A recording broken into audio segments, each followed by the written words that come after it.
Taata w'omwana wa Chosen Becky avuddeyo n'ayogera ebisongovu ago genkuleetedde olunaku olwaleero. Kwaniriza gwe yeekumidde ku Falke Official omukutu ogenda okuba ng'omanyira ebikwatagana ku selebu wamu n'ebyo bitambula mu entertainment industry. Of course olunaku olwaleero nzize ne mwana muwala Chosen Becky nateera oluvannyuma lw'okubeera nti muzze mulaba videos nnyingi ku mutimbagano oba ku mikutu egya social media nga Chosen Becky ayina embeera gy'ayitamu wamu n'omwana we oba mutabani we olw'ekirwadde ekimubala oba ekirwadde ekimumazeeko emirembe. Kakati olunaku olwaleero taata w'omwana avuddeyo n'abeera nga nte alinako ebigambo bya gusa olw'ensonga eyo egezaako okutambula mu maaso. Avuddeyo n'abeera nga atangaaza abantu n'abagamba nti mwe mwenna abali okulumirirwa Chosen Becky olwa live gye yakoze oba olwa video z'agenda nga apostinga ng'agamba nti omwana ali mu mbeera mbi nnyo abasaasidde.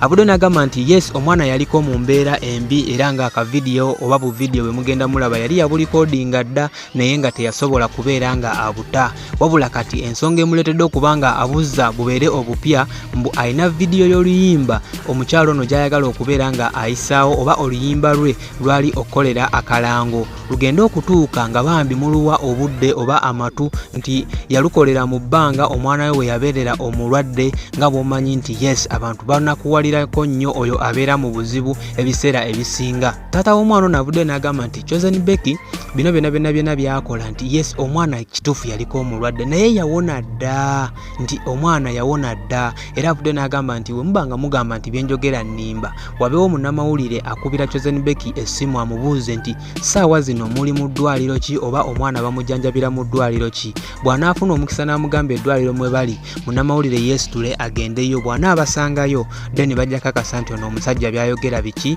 tebiriiko mutwe na magulu nti oba byayogera tabikakasa naye ye nga taata w'omwana alina obukakafu nti omwana ka vidiyo kaali kadda era avuddeyo n'anenya bannamawulire wamu n'abo ababadde bajja nga bamunakuwalirako ng'agamba nti abasaasidde olw'okunakuwalirako omuntu nga tebasoose kunoonyereza ekintu kye banakuwalirako ddala oba kituufu kisaanye okuba nga kinakuwalirwako oba okuba nti nannyini kyo alina kyaggusa. Njagala okujjukiza nti olunaku olw'eggulo Chosen Becky yavuddeyo era n'abeera ng'agenda ku mukutu gwe ogwa Facebook n'abeera nga yeebaza abo abasobodde okuba nga bajja bamubeerera wamu n'okuba nga bamusabira essaala mutabani we abeere nga asuuka era n'akakasa nti buli vidiyo agenda kuba nga agiteekayo embeera y'omwana gy'anaaba atuuseemu ate musobole okuba nga mumanya embeera nga bwe batambulira. Wabula taata w'omwana avudde n'abeera nga akirambika era ng'agamba nti abasaasidde era abasekeredde mu abalowooza nti Chosen Becky ssaawa zino alina omwana omulwadde nti omwana yawona dda.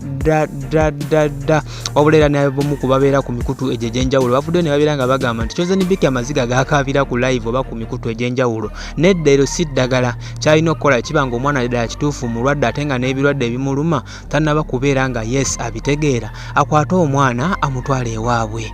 Ate ki ekinaagaana omwana okuba nga atereera bwe kiba nga omwana ebimuluma biva mu kika. So byebyo biriwo olunaku olwaleero yes taata w'omwana avuddeyo n'abeera nga agamba nti bino byonna Chosen Becky byalimu alina mbu akayimba kirabika kaayagala okukola ki okuggusa. So byebyo biriwo nja kubeera nga nte nkwebaza olw'okubeera nga oli mulabi mulungi wamu n'okuba nga nkujjukiza nti gwe tannaba kuba nga osubscribinga ku channel eno ekyali mpya wabula tusobole okuba nga tukula ffenna olw'amawulire aga entertainment wamu n'ebyo ebikwatagana ku selebu wano mu ggwanga Uganda ate ne wabweru w'eggwanga Uganda. For now, bye bye.